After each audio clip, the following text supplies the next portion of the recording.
Good morning and welcome to the Grim. I'm your host, Kristin. Today we're unlatching the gate into All Saints Church Cemetery, a romantic gothic acre where notorious ghosts are said to wander in Pawleys Island, South Carolina.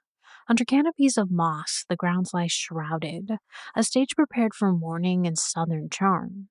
The aroma of coffee mingles in the air. The gates stand open. Step carefully. It's time to descend into the hauntings of history. When autumn arrives, many head north in search of crisp air and golden leaves.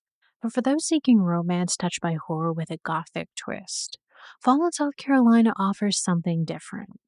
The ghosts are said to haunt these grounds year-round, yet in autumn their presence feels most profound, as the air cools and the shadows lengthen across the landscape. The Lowcountry takes on a mood both alluring and unsettling. Summer's warmth still lingers by day, but evenings bring a hush, as though the past has drawn closer. In the shifting season of autumn, the veil feels the thinnest, and the restless begin to stir. That stirring seems to gather on Pawleys Island, within the gates of All Saints Cemetery. For such a small barrier island just 25 miles south of Myrtle Beach, it sees its fair share of visitors each year, yet few wander beyond its sands of its beaches into the stillness of its graveyards, and they should. A reoccurring theme this season has been opening the gates to the world's most beautiful cemeteries, but I suspect All Saints may claim a place near the top unexpectedly for most.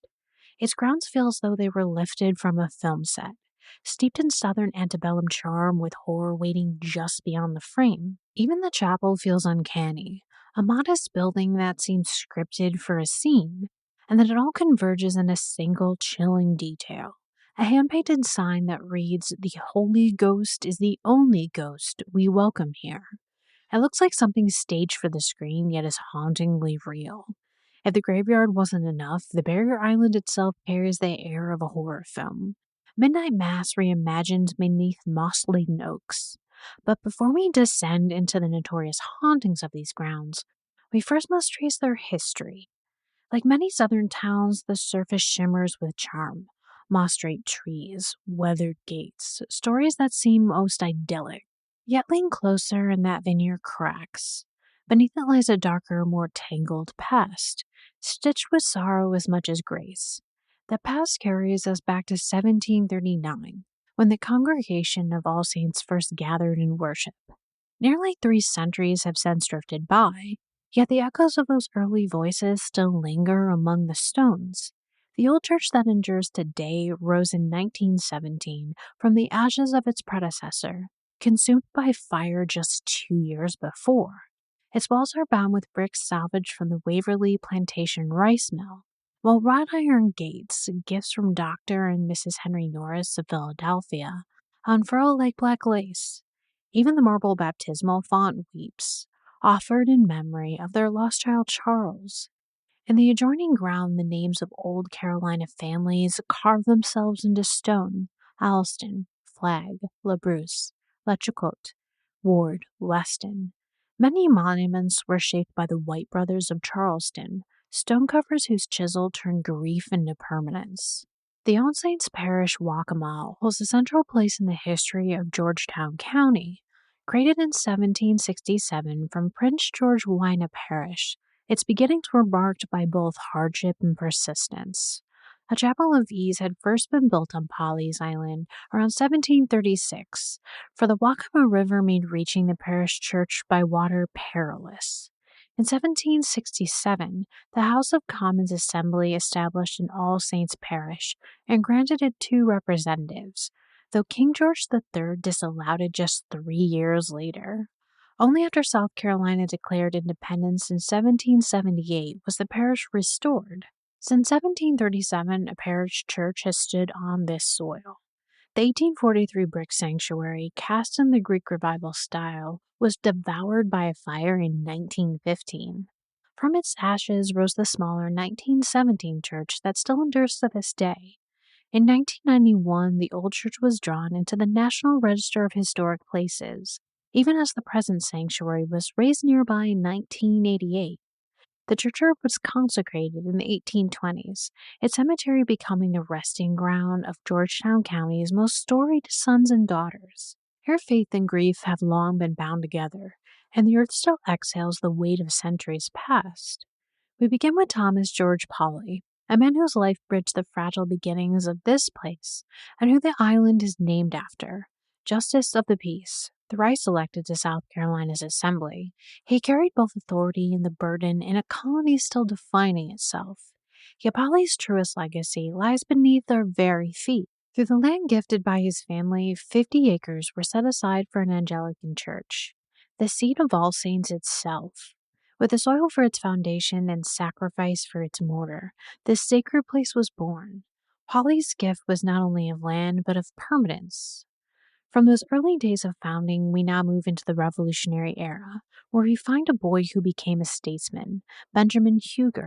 Imagine him at just 8 years old, standing wide-eyed on the shore of North Island, as two weary Frenchmen, the Marquis de Lafayette and Baron de Kalb, stepped onto American soil for the very first time. His family's home gave them shelter, and history itself passed through its door. Hugo would go into a man of distinction, serving in both the South Carolina House and the United States Congress, his life forever entangled with the young republic's fragile promise. In 1819, when President James Monroe journeyed south, it was Hugo who hosted him at the Prospect Hill Plantation. From a child of the Revolution to host of presidents, his life traced the arc of a nation finding its footing. But the Revolution's triumph gave way to an antebellum world steeped in privilege and shadow.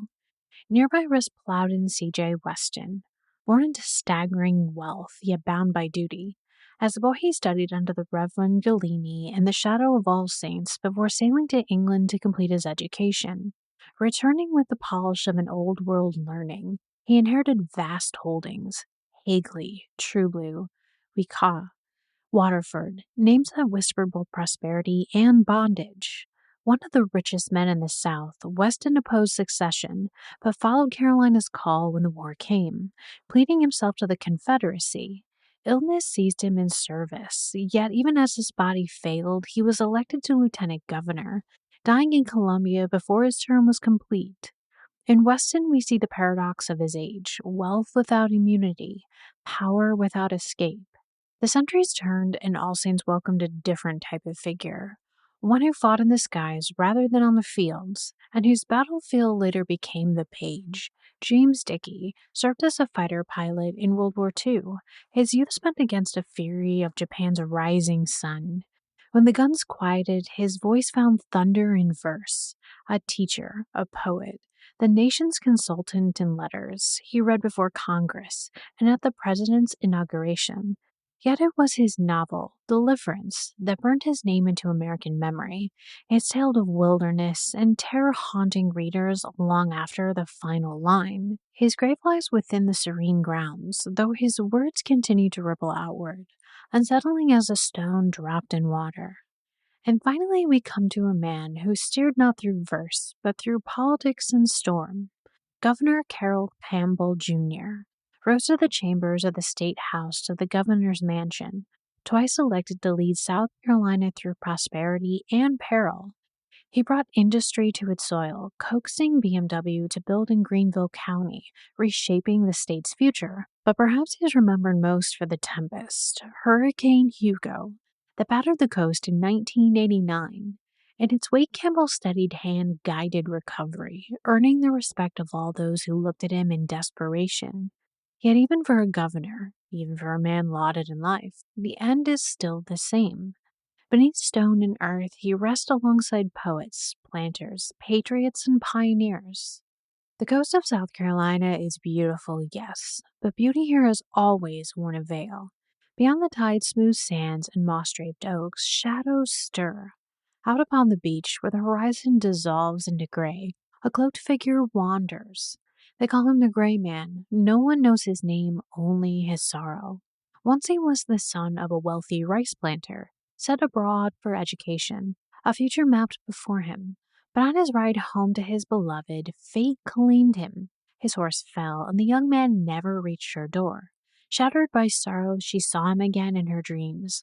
cloaked in spectral gray, a phantom rising from grief and sea mist. His voice whispered of a storm that would tear the coast apart. Desperate, she begged her family to flee, and they did. When the hurricane roared ashore, ruin swept across the island, yet their home endured, standing alone amid the wreckage of their neighbors' dwellings. Since then, by day or by dusk, the Gray Man walks the barrier island, appearing before every great tempest as both omen and protector. The tale goes that if he shows himself to you, it's a warning to flee. Those who heed him and abandon the island return to find their homes spared, standing untouched while ruin surrounds them. Inland, beneath the shadowed oaks of All Saints churchyard, lingers perhaps Pawleys Island's most famous ghost. A single word marks her grave: Alice. Alice was only 17, a girl whose heart dared to defy her brother's ambition. Riding one day along the beach, Alice met a young lumberman. He wasn't of her family's world, though. He gathered sap from the pines, turning it into pitch and rosin for the shipyards. He had very little money, but a very earnest heart. In time, the two fell in love, and in secret he had asked for her hand in marriage. With what little he could afford, he offered her a simple gold ring. Alice treasured it, wearing it close to her heart on a chain, hiding it from her brother. But Dr. Aled Flagg had other plans. He envisioned his sister in fine gowns, mistress of a grand estate, and married into wealth that could uphold the Flagg name. When he discovered the ring, his fury was swift. He tore it off from her neck and hurled it into the marsh without a word of mercy. The shock and grief were more than Alice could withstand. Soon after, she fell ill with yellow fever. As the fever raged, she tossed in her bed, clutching her bare throat where the ring had once rested. Her last words weren't for heaven, nor for her brother's forgiveness, but for the love she had lost. I want my ring. Now those who circle her grave sometimes feel a tug on their old bands of gold, as though Alice herself is still reaching through the soil, searching for what was taken. At night she is said to drift through her brother's home, the Hermitage, a pale bride wandering without end. Visitors often leave flowers, rings, and other gifts to help ease her troubled soul, but Alice's ghost, it seems, will never rest. Here on Pawleys Island, ghosts are not confined to a story. They walk the shore and stir beneath the moss throughout the long night. Storms may rise, oaks may bend, but the legends endure, carried on salt air and whispered like warnings from the grave. The cemetery, enigmatic and alluring, has a beauty that can captivate even the most callous of souls. It's a place that Grimm believes is worth visiting in the fall or, in truth, any time of year. And when the salted wind drifts once more through the mossy oaks, the stories slip back into stone, and the dead return to their uneasy rest. And yet they're never silent for long. Thank you for walking with us through the veil into All Saints Cemetery, descending once more into the hauntings of history. The gate is sealed, the veil drawn, yet death keeps no calendar, and so we shall return, as we always do, on the Grim.